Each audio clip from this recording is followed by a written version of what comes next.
Hi everybody, today I want to talk to you about negotiation.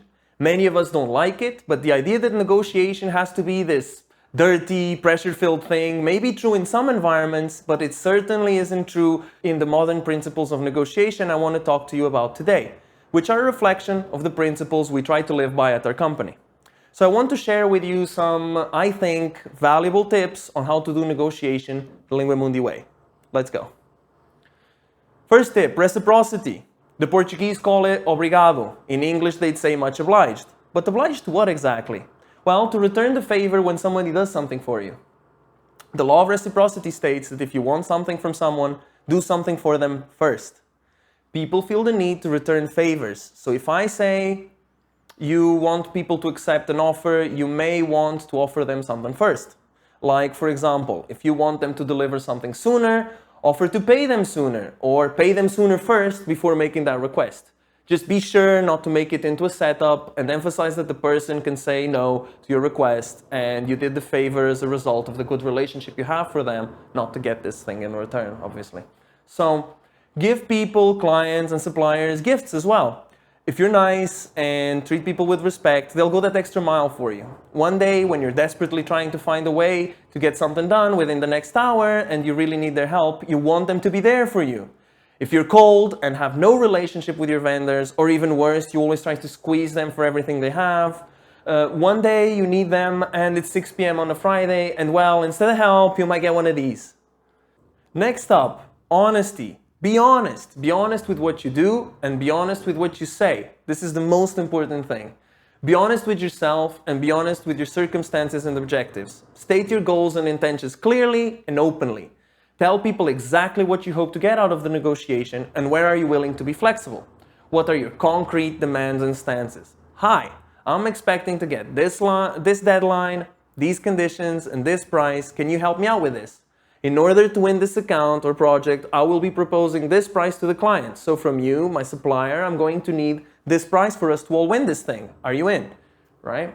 So if they're not budging, maybe ask yourself why. Maybe you're being a bit unreasonable and have to listen. Maybe I need to look at alternatives, since for me to have a viable business deal, it really has to be those conditions. And also, thanks to the law of reciprocity, if you're honest with people first, this will incentivize them to open up and they'll feel more comfortable being honest with you in return as well. In any case, be honest and have an open, honest conversation with people, which brings me to my next point. Ask questions. Ask others as many questions as you can. I never met anyone that asks too many questions. Questions can unload a world of information that we may never know if we don't ask. So ask the other side what they want. Ask them what they hope to accomplish. Ask them what their priorities are. And ask what they're flexible on. Always be thinking how you can ask people questions. So the more you ask and dig, the more likely you are to strike a deal and find out what points you have in common. So ask, what do you want to get out of this? What do you want to be discussed in this meeting? Who makes the decisions? What is your time frame to make a decision? What can speed things up or slow them down? And ask yourself questions as well. Sometimes, many times, you're not going to get everything you want out of a situation. So it's important to keep your cool and ask yourself, okay, even if I can't get everything I want this time, how can I advance my interest as much as possible in this particular situation? Or how can I set myself up for next time? Also, if you don't ask, you'll never know. Given the volume of work at hand, is it possible to do rate X? Given the comfortable deadline I'm giving you, is it possible to do this for me? Right? If you ask, you'll get answers. Next up, be likable. Let's talk about traits. And first thing to keep in mind is that people like to do business with people that they like. So make an effort to be likable. Replicate the client's behaviors, for example. If they're informal, be informal. If they're formal, be formal. If they hate wasting time, speed it up. If they like building relationships, take your time and build that trust. There are some things you shouldn't replicate though. Like, for example, taking too long to reply. Even if your client or supplier does this, you should not imitate this behavior. Being aggressive or rude, quite the opposite. If you see people with these behaviors, be extra patient and kind. They may just be having a bad day after all, and kindness will eventually prevail. Also, have you ever heard of the Milgram experiment? This experiment ended up showing that the less we personally engage with a person, the more likely we are to not show empathy for them. If you can see and hear a person, you will be very empathic towards them. If you just hear the person, you'll still be empathic, but less so. If you're just exchanging emails with a stranger, even less empathic, far less. So you want to get on those video calls and phone calls, and you want to let people put a face or a voice to your name. It's a great insurance policy as well. That way, if you mess up one day, which you will, we all do, with a client or a supplier, they will be more understanding. After all, it was this person I know that messed up. Filipe made a mistake. That's not like them at all. They're usually good, right? You'll hear these kinds of speeches instead of, the stranger that I don't know, he messed up. So be nice. It's a great insurance policy as well. Next up, be flexible. I have a friend that has a million rules for how to date him. So he's single. He's not flexible, so he can't find partners. Flexibility is how you find the right fit for you. You want to be able to look at the how of a deal. Timelines, specific technology requests, prices, commitment, experimentation, taking on risk, buying additional services. The more areas you can be flexible on, the more negotiating power you have. The more areas you're rigid on, the less negotiating power you have. So you want to explore options and keep them open and find ways to adjust on your side too. Next up, and perhaps one of the most important tips, negotiation is not a zero-sum game. The reason why so many people don't like negotiation is because people often have a wrong understanding of what it is. We see negotiation as two people haggling, yelling two different prices at each other while they slowly get to the middle.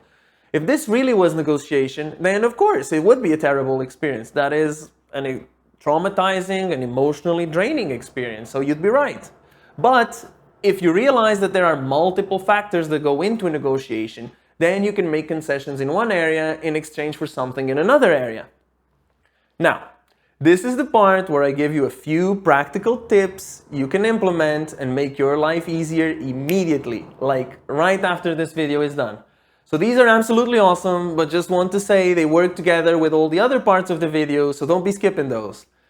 Now on to the tips, I promised. So, for example, you can offer a longer execution deadline in exchange for a lower price, or better or faster payment conditions in exchange for that as well, or a shorter payment deadline. There's many things you can offer.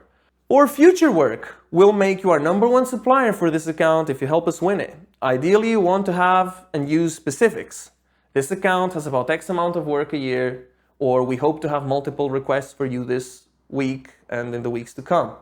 Or you can also offer to buy other services from them if they're a company, like a lump sum deal. Or the other way around, if I can't get the price I want, maybe I can get better payment conditions for myself, or no commitments to a vendor, or a slightly shorter deadline. Try to negotiate on those. Or maybe you just save leverage for a next time. So next time you can go, look, last time I gave you the price you wanted, but this time I really, really need your help and I need you to do this for me. Okay, once you stop viewing negotiation as haggling and exclusively revolving around price, the opportunities are huge. And you are doing an important collective good to help two parties get a good outcome, right? You're trying to find the optimal solution for both sides. This brings me to my next point, long-term sustainability. Never lose sight of the important principle of long-term thinking. You'll be negotiating with the same people most of the time, over and over again. So you want to keep that in mind while negotiating. Be nice to people, you want to have them around for years.